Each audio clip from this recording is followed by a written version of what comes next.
Remember this day, ladies and gentlemen, for this is the day when a man named after a Japanese stew stood his ground against the enemies of his entire clan. This ultimate sacrifice will be immortalized in this song that shall be carried down until the end of time and the inevitable heat death of the universe itself! 2, 3, 4, 5, he ain't got no alibi, he Oden. Yeah, he's Oden. 6, 7, 8, 9, there's no way he's gonna die, he's Oden. Oh yeah, he's Oden. I didn't forget number 1. You know who's the original number 1? That's Oden. He's number 1. Okay. So, I'm feeling it, Barry. I know it doesn't all look good for Oden right now, you know, sitting in a giant vat of boiling oil, you know, holding his scabbards over him. You got Kaido, you got Orochi there. Pretty much the whole country hates him. But, I feel like he's gonna make it out of this in one piece. Okay, so we don't have the continuation of the cover story this week. Instead, we get a color spread where Oda is drawing Luffy in the style of when he was a high school student from that ramen commercial. We all remember the ramen commercial. If you haven't seen it, go look at the One Piece ramen, the cup of noodle commercials. I think there's 3 of them now.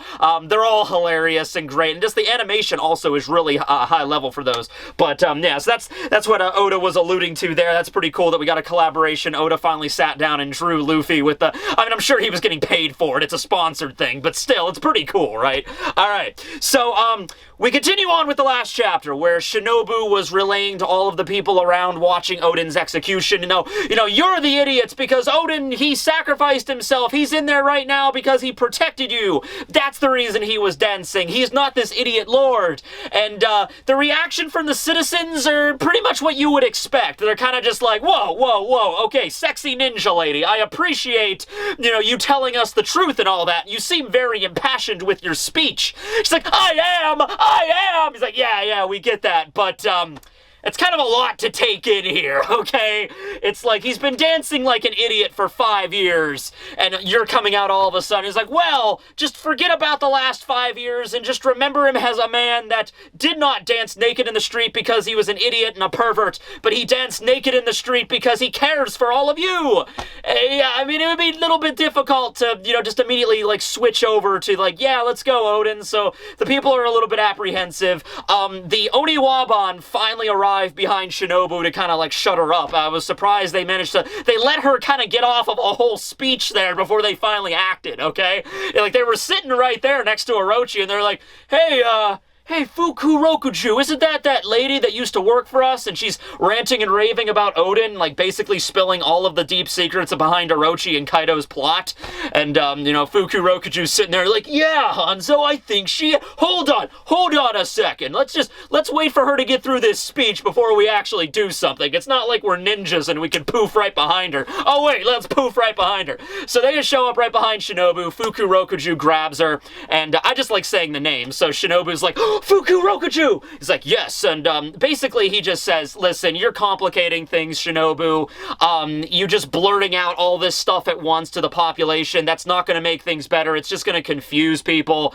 You're not going to get people on Oden's side. You're basically all going to get executed here, you included, because you basically deserted us. And Shinobu, I mean, I gotta be honest, Shinobu, she stands her ground here, man. She's just like, you know what? I don't even care. I'm one of Oden's vassals. I'm one of his loyal subjects. You know, I'm going to die by his side. I'm not going to listen to you guys anymore. And she also has a line where she says, like, eventually, someday, you're all going to be defeated. And Fukurokuju is like, oh, okay, that's pretty silly. I mean, from the perspective of them, you have to make sure, I mean, that's basically the case, right? Because it's like, Orochi controls everything, Kaido is a duck dragon god, and Oden's about to be executed along with all of his scabbards, and Shinobu's there like, someday we'll get back at you, and Fukurokuju's like, yeah, okay, lady, that's nice. Okay, come over here now. So Shinobu's about to be carted away. The crowd begins to swell. More and more people are arriving. Keep in mind, we're still only about like 5 minutes into the whole thing right now. Not a lot of time has really passed since the beginning of the execution. So more and more people are gathering around the pot watching Oden.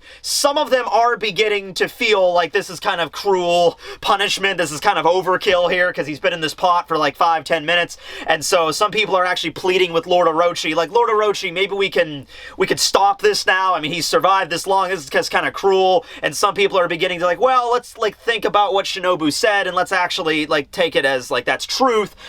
So they begin to plead on Oden's behalf. However, Orochi shuts them up pretty damn quickly, because the second anybody speaks up like, hey, Lord Orochi, maybe we should stop the execution, and they just get shot down by an arrow. We cut off to the side and we see some minions of Kaido and some minions of Orochi basically lining the perimeter of the execution ground, and they got bows and arrows drawn taut. So anybody that would even dare to be like, excuse me, maybe we should postpone the execute, you know, that guy's gonna get knocked down, just like when Oden started dancing, you know, he had the arrows, those two poisonous arrows that struck the townspeople, when they were like, yeah, Oden, go take him down, and then he just gets struck. So the people of the crowd begin to realize just how dangerous of a man Orochi is here, not personally, because Orochi's not moving. Orochi's just still sitting there watching Oden's execution, just watching the crowd and being like, you freaking scum, you trash, you know, so don't speak up to him because it's probably not going to end well on your end there. So, time ticks on, the other people of Wano find out about what's going on. Keep in mind, this was 20 years ago, so this was before they had those, little miniature, like, smart snails, that they have, like, little pen den mushies that they can communicate, so they have a different method to communicate now. They're messenger arrows. So basically what you do is, I guess you get, like, a ballista or some kind of, like, really large crossbow, I'm guessing, and you literally fire arrows throughout the entire country of Wano. And the reason I say a ballista is because there's an arrow that gets sent flying from the flower capital all the way over to the Hakumai region, where Yasue grabs it and starts to read about what's going on in the flower capital and Oden's plight and all that stuff. So, I mean, it has to be like, it has to have some power behind it to fire an arrow off, like, on the other side of the country. So that's, you know, pretty impressive there. But that's how they sent messages back and forth before the smart snails were introduced into Wano there. The crowd begins to get bigger and bigger, but also the members of the Beast Pirates and Orochi's band, they begin to come out of the woodwork, and so everyone's kind of apprehensive here, where it's like they kind of, I think, want to cheer on Oden, but at the same time, it's like if they're afraid to, like, raise their hands or cheer or question Orochi, because they can immediately get taken out like that. A very, very oppressive atmosphere, but I guess at least Orochi is letting them talk amongst themselves. There's really not much he could do in that regard, so the people in the crowd are telling everybody, he's like, oh yeah, did you know why Oden was actually dancing all those years? Why? It was because he was an idiot, wasn't it? No, it's because he was saving our lives. And so slowly but surely you can see what's happening here. Everybody starts to get more and more on Oden's side. And so yes, this is of course the true hour of Legends, the moment where everybody began to get back on Oden's side and forgive him for everything he did, or realizing, I guess a better term, not forgiving, but realizing what he was really trying to do, okay? And really the impetus for all of that is honestly Shinobu, because, you know, Oden wasn't going to say anything. Some people do, you know, even at risk of being shot with arrows, do scream. I was like, Oden-sama, we love you, thank you! And Oden's like, yep, I'm just doing my thing. Just thank you, I appreciate it. I'll keep on trying to do all the good stuff if I can make it out of here alive, but thank you, I appreciate it. Yeah, thanks for being a fan. You know, so, you know, because that's at risk, you know, in that kind of atmosphere. You know, you could get shot dead with a single arrow, but people are still shouting towards Oden. The scabbards are there, and they're still, like, trying not to move, trying not to jostle the boat too much, really. Oden begins to speak, something that you can also imagine is pretty difficult given the current situation. He's like, you'd think all of his attention would be to, like, you know, maintaining his composure and holding up the giant plank, but no, he then begins to launch into his, like, his final speech. He's like, I want to open up this country. And the scabbards are like, oh yeah, you talked about that before. And so Oden, as, like, his final words, goes into a little bit of more detail on exactly the isolated nature of Wano related to the Kozuki clan. He says that a long time ago, the Kozuki clan were the ones that locked out the country because of fear of a great external power. I'm sure we all pretty much know what that great external power is. Most likely when the world government came to power around 800 years ago at the tail end of the Void Century, the people of Wano were the ones that created the poneglyphs, and the poneglyphs are basically the preservation of the history and the true nature of the world and the will of D and all that stuff. So it stands to reason that the people of Wano were enemies of the world government, and so when the world government came came to power and started taking over the whole world, the Kozuki clan back during those days were like, okay, we gotta lock out the country so no one can come in, no one can leave, we're gonna stay completely isolated so we can preserve our own cultures and traditions, but also we can protect ourselves against the world government. Now that might have worked in the short term, the first couple of centuries after the world government takes over, but now it's led to a lot more issues than I think it's solved. In a good sense, because the world government does not have control over Wano yet, but that's kind of even changing because Orochi is, he has a dialogue between the world government and the Aegis Zero in the present, and Kaido is now getting involved, and he's a big external force. So, yeah, it's looking like it's going to bring the end of Wano, it's going to bring the ruin to Wano. That's why Oden wants to take it upon himself as a member of the Kozuki clan to open up the borders, okay? And so he essentially has to leave it to his scabbards. The scabbards all kind of unify there and are just like, your dream is our dream, Lord Oden. And Oden's like, yup, because he kind of comes out and says, he's like, guys, I'm gonna be straight up with you. I'm probably gonna be dead by the end of the day. And, it's actually really sad because, like, Kiku responds to this by saying, oh, but Lord Oden, you're almost halfway there. You're almost there. If you could just make it. And that's the kind of you just feel sad because it's like Kiku's perspective is like, because she's younger than the others, and she's like, oh, if we just have to make it through the hour, then you'll be clean and free, right? Right? And I'm sure a lot of, like, even Nekomamushi kind of thinks that as well, but I'm sure Oden himself and a few of the other scabbards and even the people in the crowd are like, yeah, Orochi and Kaido, they're not just gonna let Oden walk away free after this. Like, even if he makes it the full hour, he's not just going to be able to go back home to Curry after this. Again, they kind of understand that. Oden certainly understands that.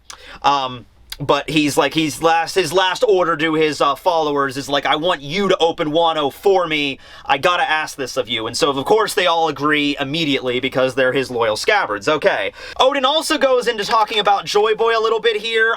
He doesn't elaborate too much on it than he did before when they were arriving back at Wano from their journey. Oden said something like, I gotta open the country's borders because soon Joy Boy will reappear. And I have to make sure that it's welcoming to him, right? So he basically says the same kind of thing here, except he just explains it like there was a great man, Joy Boy, that once existed, and he's going to be arriving here in about 20 years, and I gotta make sure that this country can welcome and aid him, okay?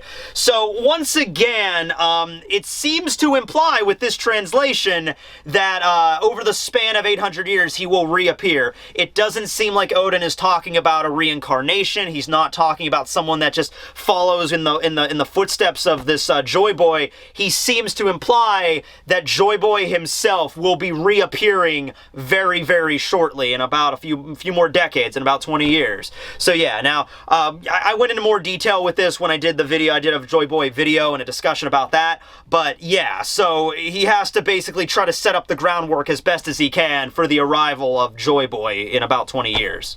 So, times tick on by, 30 minutes to go, 20 minutes to go, 10 minutes to go. You have these funny scenes where Orochi is like, okay, can we get some more, wood on that fire? Can we crank up the heat a little bit? Lord Orochi, it's already at 700 degrees. I'm like, yeah, we can get it hotter. Come on, let's melt steel with this. Come on, let's go. So they keep ranking up the heat over and over again. And, 700 degrees Celsius, that's like over 1200 degrees Fahrenheit, I think so. It's really freaking hot, okay? Pretty sure you might be able to, maybe not steel, but I'm pretty sure iron would definitely be melting at this point. Alright, so freaking Orochi is like, what is his skin made of? It's like no matter what he does, he's not dying, he's not budging, he's still there holding it up no matter how hot they make the fire. Here's a question, and it's a little bit of a perverted question, I'll admit, but it's something that you really gotta be just taken aback on how impressive Oden is. I mean, yeah, what is his skin made out of? Yeah, that's impressive, right? But, he jumped into that vat of oil with, like, nothing more than, like, a fundoshi on, like a loincloth, basically. So, he's got some other equipment that is probably being currently deep-fried at insane temperatures. Yeah, Yeah, the fact that those were able to, they are strong and thick, let me tell you what. They are like made out of adamantium. What's the highest? Tungsten. Tungsten's like one of the most heat-resistant alloys on the planet. Oden's balls are made out of freaking tungsten, let me tell you. All right, so yeah. So the time ticks away, and it's like 5, like people are like 5, 4, 3, 2, like dropping the ball at New York, like I said last time, and Orochi's face is just like, oh! And then boom, 0 seconds, and everyone cheers. I'm like, the miracle happened! He did it! And boom, right there at that moment was the time when all of the citizens of Wano now rallied behind Oden. They're completely on his side again. You know, he survived the boiling or deep frying, whatever you want to call it. Even Nekomamushi is just like, ha ha, take that, Kaido, take that, Orochi. Your time is numbered now. Everyone's on the side of our master, Lord Oden. However, Oden, he doesn't look too happy, and as you can figure, Kaido and Orochi definitely don't look too happy. This is also the part where Neko and Inu kind of start arguing, because Nekomamushi's just like, suck it, Kaido, and Inu's just like, you know, oh, don't incite him, you stupid cat, and he's like, what's the point here? He won! It's like, yeah, he won. So at that point, a bunch of armed guards arrive around the vat, and they point guns directly at Oden, and everyone's just like, they're like, and everyone's like, whoa! Celebration dies pretty damn quickly, as is about Oden. So, Orochi sits up and he's like, yes, well, you see, that was very impressive, Oden, but about, 2 minutes ago or so, I decided to change the execution to a firing squad. I just felt like it. It really had nothing to do with the fact that you were about to, complete a challenge. It doesn't really matter. So, firing squad day, yay! Honestly, after witnessing all of that, I would also question whether or not bullets would be enough to send out Oden to the great beyond. You know what I mean? Okay. But anyway, Oden realizes what's going on without missing a beat. He takes his the plank with all of his scabbards and he just tosses it out of the vat. Something else that Orochi brings up is he's like, you know what? Not only have I decided to change the method of execution, I have also decided that your entire family will also be executed. So that includes Toki, Momo, and Hiyori as well. So Oden gets rid of the plank. All of his scabbards fall, and some of them kind of like hit the ground and kind of stumble, but others like Kawamatsu and Kinemon and Denjiro, they hit the ground running. Like, they're literally getting tossed off of this board. It's like, you must succeed, my scabbards. Yes, Lord Oden, we shall. Ugh! And then he hit the ground, and keep in mind, Keen and everybody, they're still shackled. They hit the ground, and they just start booking for Curry. He's like, to Curry! We can't look back! Kinemon even, and Oden did this as well last chapter, but I completely missed it. When Oden got thrown into the pot, or I guess he threw himself into the pot, he was wearing handcuffs. He was shackled. When he hit the vat, and he hit that boiling oil, he, broke the chains of the handcuffs immediately. And Kinemon does as well here. When they hit the ground, Kinemon just to Curry! And they break the shackles and they keep running. Now, this brings up a very interesting point. So even though Sea Prism Stone is developed and mined in Wano and they can shape it, these were clearly not Sea Prism shackles because, Kinemon was able to break them like that and he wasn't weakened at all. And Sea Prism Stone's supposed to be the hardest substance in One Piece, essentially. So, here's a question for you. If these are not Sea Prism Stone handcuffs, and if they were able to use their Devil Fruit powers the entire damn time, why didn't Kinemon use his clothing powers to help out Oden? Why couldn't he have given Oden a fancy evening dress to wear while he was holding up the freaking giant vat? In the giant vat holding up the giant, plank of wood. That would have helped so much! No, I'm serious, but no, if they had their Devil Fruit powers, it doesn't really matter, because this was not a moment of trying to escape the execution. The whole idea was Oden trying to endure the entire hour, and he did. So, I guess in this situation, Kanjuro's Devil Fruit probably would have been a little bit more useful, but even then, it's not about escaping the execution, it's about Oden enduring it, and he did. So everyone follows him. So the overall effect definitely works to their favor, except for the whole fact that Oden's about to die in about 5 seconds. But beyond beyond that, it works out. So they hit the ground running, and they start charging toward Curry. Shinobu also manages to escape Fukurokuju, and she sprints away as well. And then this is where we get into a sad part of the chapter, where, Orochi just declares, like, oh, kill them all, eliminate the scabbards. And Oden is just like, don't underestimate my subordinates. Do not underestimate my samurai. And then we get these 2 pages where we see each individual scabbard running away, tears streaming down their face as they remember the first time they met Oden. Like when Okiku is running away, she remembers being a, little kid, eating Oden's food, and Oden's like, hey, I didn't tell you you could eat that. And then Kanjuro remembers when they ran into them at, I think Kanjuro was in the Kibi region, like stealing the hair off of corpses to make paintbrushes or something. And, so they're remembering all of the moments. And, this flashback, I mean, it's kind of a little mini arc in its own right. I mean, it's a pretty long flashback. And I want to pause right here to bring this up. I feel like Oda, when he was sitting down to write this, I mean, he's been building up Oden for a long time, right? I mean, a couple years that Kinemon has been talking about how such a great man Oden was. Oda had kind of an uphill battle here because he has to sit down and not just introduce Oden to the viewers, but I think what Oda was trying to do is make us fall in love with Oden the same that Kinemon and his followers fell in love with the man. Oda had to be like, all right, I have to depict Oden as such a magnificent man with his great adventures and his personality and the way that he stood, resolute. That's a good word. He stood resolute against Orochi. I have to convey that to the fan base so that the fan base is like, yes, Oden, you're a magnificent man. So that's going to be completely objective on whether or not he did a good job. What do you guys think about Oden? Do you feel the same way that like his scabbards, his followers felt about him? Like Oden was a true man among men. I know why they will talk about him for the rest of the days of Wano, Or do you feel like, he's all right. He could have done some stuff a little bit better, He could have maybe asked Whitebeard for some help, maybe. But, there's that. Or did you not like him at all? He's like, yeah, I was expecting a lot more from this story. And even the flashback itself, some people are like, it kind of dragged on a little bit longer than it should have. But hey, considering all the stuff that was built up to Oden, I felt like Oda also felt like he had to give us a pretty long backstory to really have us like the feeling for who the man was, right? And I think he did a good job at that. Okay, so we get the flashbacks there.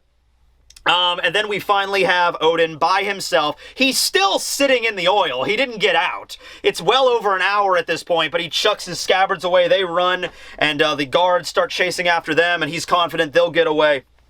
He's still standing in the oil, like up to here, just facing down Orochi, facing down Kaido, and Orochi's not really the one that's going to finish him off. If it means anything, it's going to be Kaido.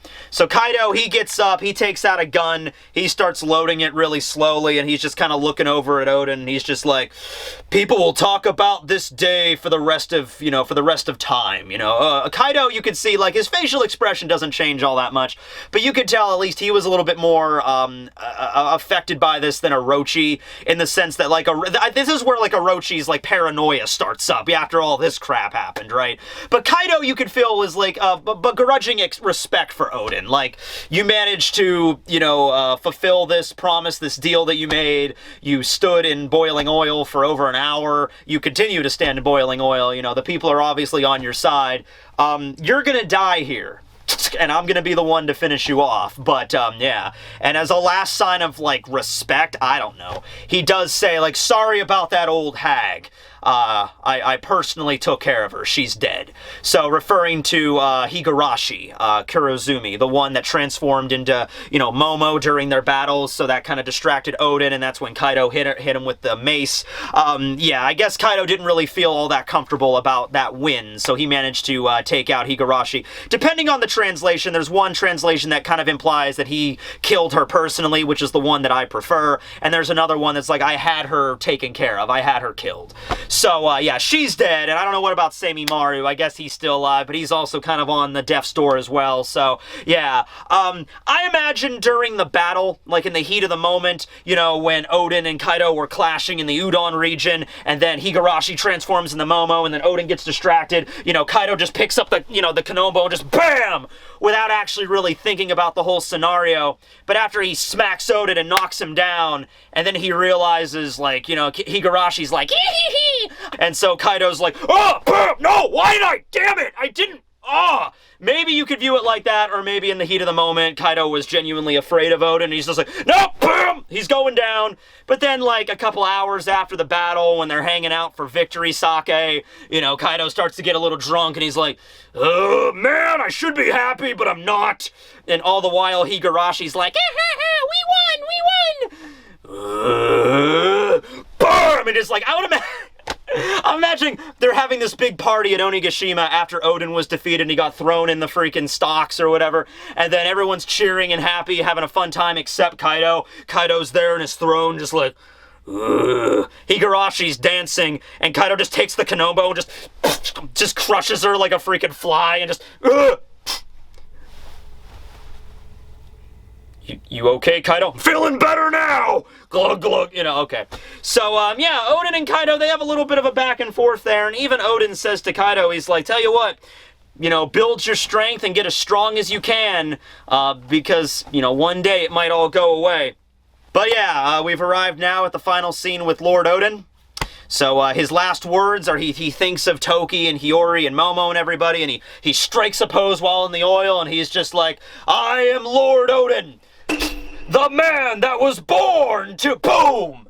And then he gets shot by Kaido. He falls. It's silhouetted, kind of the same deal with what happened whenever Arlong shot Bellamere. I'm sorry, threw Bellamere in the dungeon. But yeah, it's silhouetted, so a lot of deaths are censored in One Piece, especially this is like a more dramatic death. So you see the blood splatter when it hits Oden's head, and you see him fall backwards into the oil. And this is the great thing about the death. This is what really cinches it for me. So Oden's last words were incomplete. They were, I was a man that was born, boom! And not like a second without missing a beat. The second he gets shot and his words are cut off, all of the citizens around the execution platform, they inhale and they're like, that was born to boil! And they finish the sentence. He's Oden because Oden was born to boil, because it's a Japanese stew. And so they finish his line, and I'm sure Oden didn't hear them because, you know, his head is kind of, you know, missing a few pieces right now, and also he's under the oil. But even so, as Oden's body fades under the oil, we get to see a smile on his face as everyone begins to cry, and then the Biwas and the Shamistons begin queuing up again, like do-do-do-do-do-do-do-do-do-do-do-do. Wow, okay, so, oh, you know what, like, I don't know if middle initials are a thing in Wano, like if they have middle names and stuff like that, but let me tell you, even if Oden did not have the D in his name, he embodied the will of D. And that might be something that Oda might even touch upon later. Like, he didn't actually have the D because that's not, like, traditionally how Wano names work, but he still embodied the spirit. Like, if he was born anywhere else in the world, he would have the D in his name. He might still have had the D, it's just we don't know. But he died with a smile on his face, and of course, Oden, from everything we've learned about him through this flashback, certainly does embody that message that the D clan stands for, okay? Especially for freedom and all that stuff.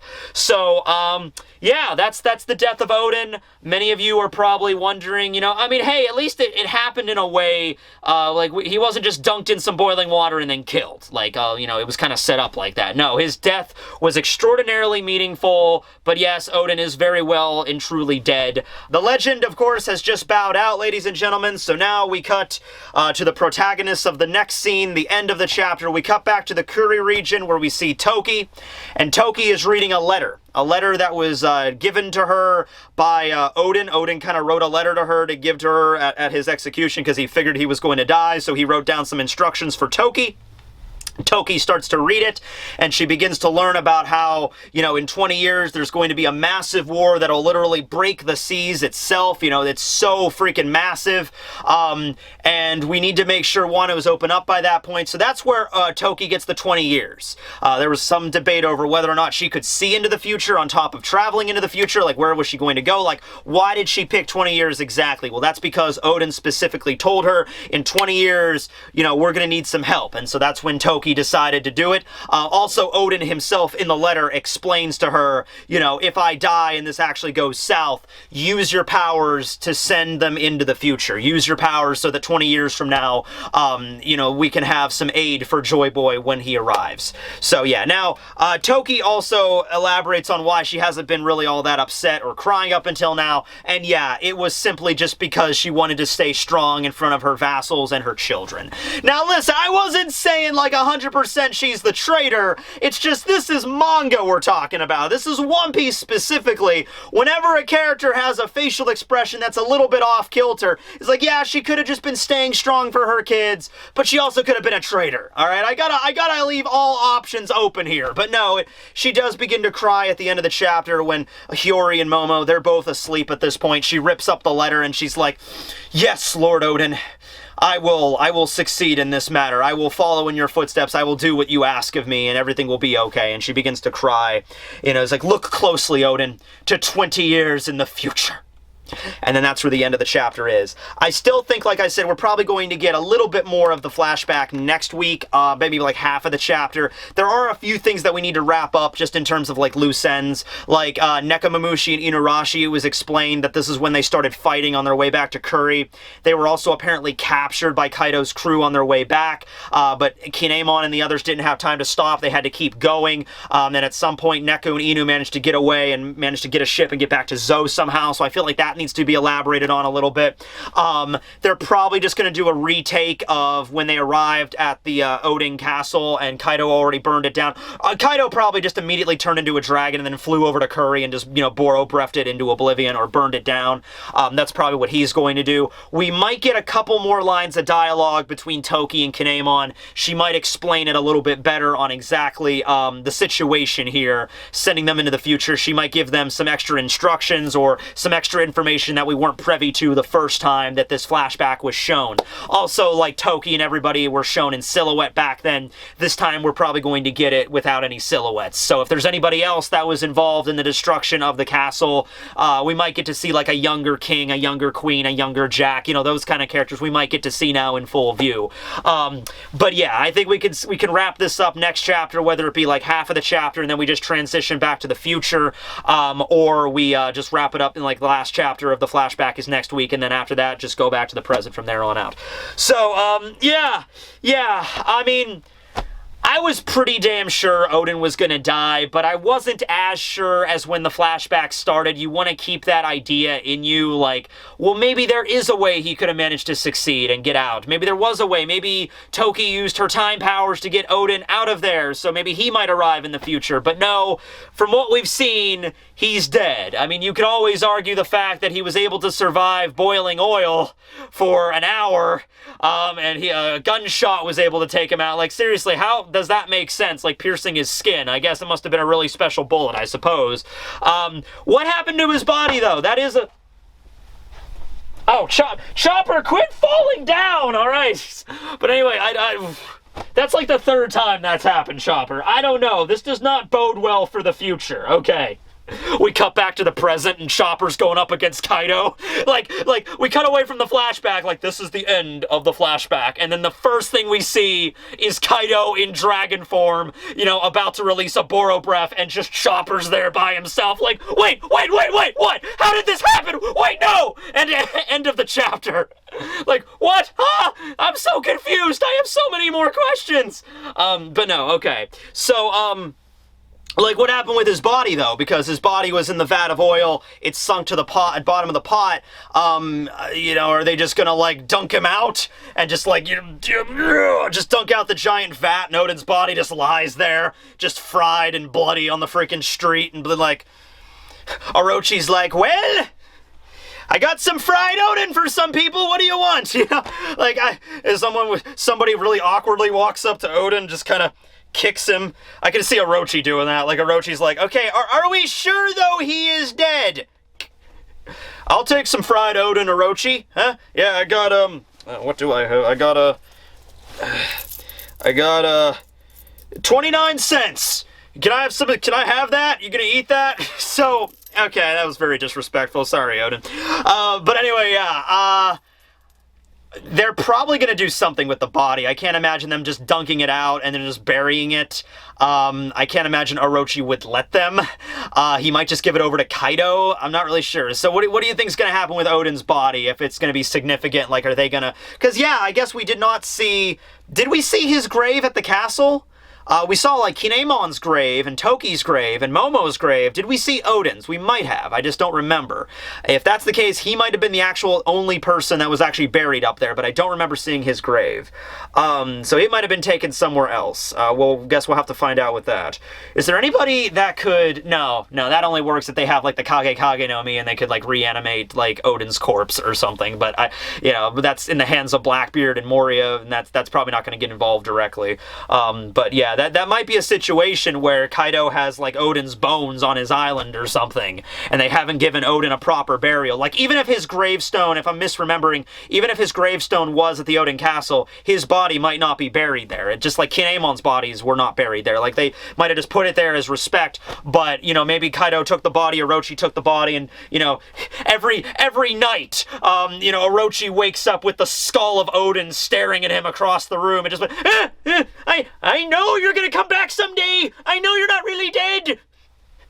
Orochi just cracked and he's just talking to, like, Oden's skeleton every night.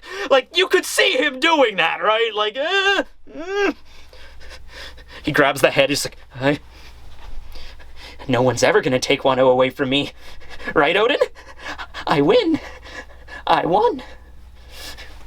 Okay, but anyway, moving on to time travel in the next chapter, so we'll see where that goes with Toki and elaborate on that a little bit with some Celebi action. But yeah, thanks for watching, everybody. This was an early chapter this week. Next week, we're going to go back to the regular time. It's going to be on Sunday, March 1st. Thanks for watching. This will be Tekking, signing out. Respect the dead. 2, 3, 4, 5. He ain't got no alibi. He's Oden. He's fried Oden.